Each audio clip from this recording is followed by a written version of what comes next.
حضرت برا بن مالک نا 12 سال کی عمر ہے، نبی پاک گلی سے گزر رہے تھے تو دوڑ کے آ گئے، آ کے نا حضور سے چمٹ گئے، عرض کرنے لگے حضور کوئی حکم بتائیں، میرا دل کرتا ہے آپ کی بات مانوں۔ تو حضور نا چھوٹے چھوٹے کام بتاتے ہیں، دکان سے، یہ بچوں کو یہی بتانا ہوتا ہے نا، دکان سے لے آ، یہ کر دے، فلاں کو بلا لے، لیکن حضور ان کی غیر موجودگی میں ان کا ذکر بڑا کرتے ہیں۔ ایک دن کچھ لوگ کہنے لگے حضور بڑا ذکر کرتے ہیں پر وہ کرتا تو چھوٹے موٹے کام ہے بچہ۔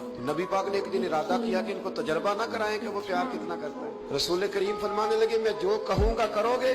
حضور کروں گا۔ فرمایا جاؤ اپنے باپ کی گردن کاٹ کے لاؤ۔ ایک روایت میں ہے کہ مولا علی کے گلے میں تلوار لٹک رہی تھی، یوں کھینچی اور اس نے جذبات سے دوڑے کہ حضور نے فرمایا اسے پکڑ لو ورنہ یہ گردن کاٹ بھی لائے گا، پکڑ لو اسے ورنہ یہ کاٹ دے گا۔ اللہ کی قدرت کے تھوڑا وقت گزرا تو وہ بیمار ہو گئے۔ دن میں 2 مرتبہ میرے نبی پاک تیمارداری کرنے گئے۔ ایک شام رسول کریم تشریف لے گئے تو حضور سرانے بیٹھے، ماتھے پہ ہاتھ رکھا تو کریم محبوب ان کے باپ کی طرف کان میں کچھ کہا ان کے والی سے، حضور رونے لگے اور پھر حضور نے دوبارہ ماتھا چوما، پیار کیا اور چلے گئے۔ تو حضرت طلحہ بن برانا اپنے ابا کو قریب بلایا اور چارپائی میں بٹھایا، کہنے لگے ابا جی حضور کیا فرما گئے؟ کہا بیٹا تیرے والی بات نہیں۔ کہا نہیں بتائیے؟ کہا نبی کریم علیہ السلام نے فرمایا کہ شام کو نا میرے طلحہ کا انتقال ہو جائے گا اور جب اس کی روح پرواز کر جائے تو مجھے خبر کرنا، میں آ کے جنازہ پڑھاؤں۔ مدینے میں ٹھنڈ بڑی تھی، حضرت طلحہ نے نا اپنے باپ کا ہاتھ پکڑا اور اپنے سینے پہ رکھا، کہنے لگے ابا حضور تو جو فرما گئے پر میری وصیت یاد رکھنا، نبی پاک کے دین کا قانون یہ ہے کہ جب کوئی انتقال کر جائے تو جلدی دفن کرو۔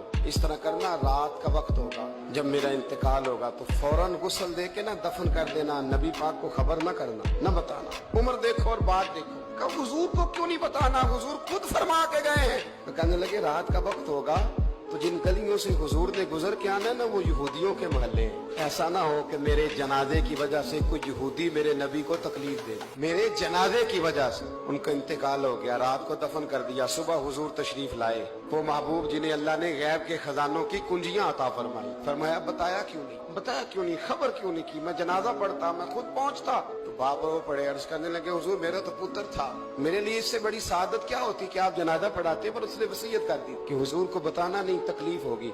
نبی کریم فرمانے لگے بتاؤ مجھے اس کی قبر کہاں؟